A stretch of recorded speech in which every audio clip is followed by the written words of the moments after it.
السلام علیکم ورحمۃ اللہ وبرکاتہ۔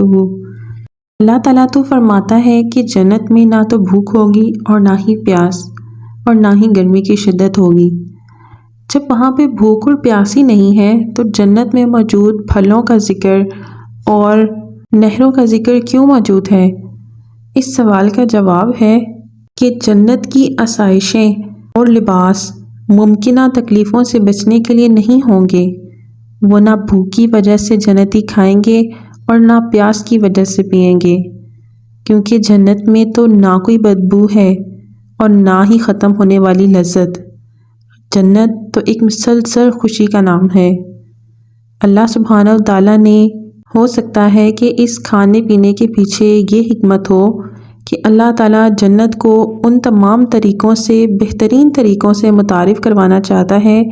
اس دنیا میں تو انسان چاہتا ہے کہ اسے ہر قسم کا پھل کھانے کو ملے اور ہر سہولت میسر ہو، لیکن بعض اوقات یا تو وہ پھل اس کی پہنچ سے دور ہوتا ہے یا پھر اس کی جیب اجازت نہیں دیتی۔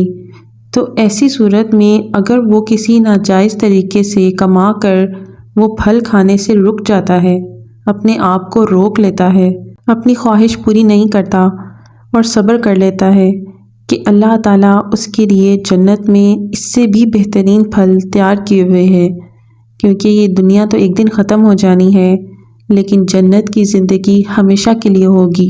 جنت میں جب لوگوں کو پھل کھانے کو دیے جائیں گے تو وہ یہی دیکھ کر کہیں گے کہ یہ تو وہی پھل ہے جو ہم دنیا میں بھی کھاتے رہے ہیں، لیکن جب وہ اسے ٹیسٹ کریں گے تو پھر انہیں پتہ چلے گا کہ ان کے ذائقے میں زمین اور آسمان کا فرق موجود ہے۔ اہل جنت کو جنت میں بھی وہی پھل ملتے رہیں گے، لیکن ہر بار ان کا ذائقہ بدلتا رہے گا، کیونکہ جنت کا ایک پھل کا ذائقہ اور رنگ 70 قسم کا ہوگا۔ قرآن پاک میں جنت کے پھلوں کے بارے میں جو ذکر آیا ہے ان میں کیلا، بیر، کھجور، انار، انگور اور انجیر شامل ہیں۔ جنتی جب جنت کا کوئی پھل کھا لیں گے تو اس کی جگہ اللہ تعالیٰ ایک نیا پھل اگا دے گا، یعنی وہاں پر موجود پھل وافر مقدار میں ہوں گے۔ دنیا میں کچھ درخت ایسے ہیں جن پر پھل نہیں لگتا، لیکن جنت میں ان درختوں پر بھی پھل ہوگا۔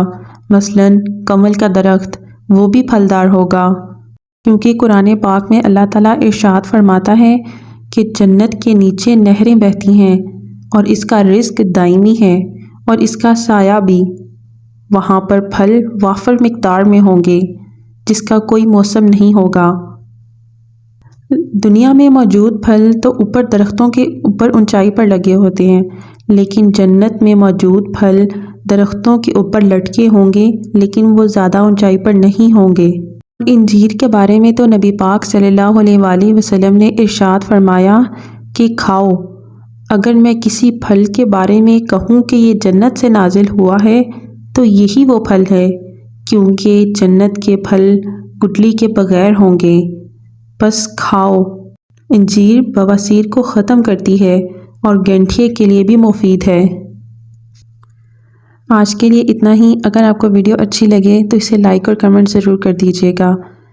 ملتے ہیں نیکسٹ ویڈیو میں۔ جزاک اللہ خیرہ۔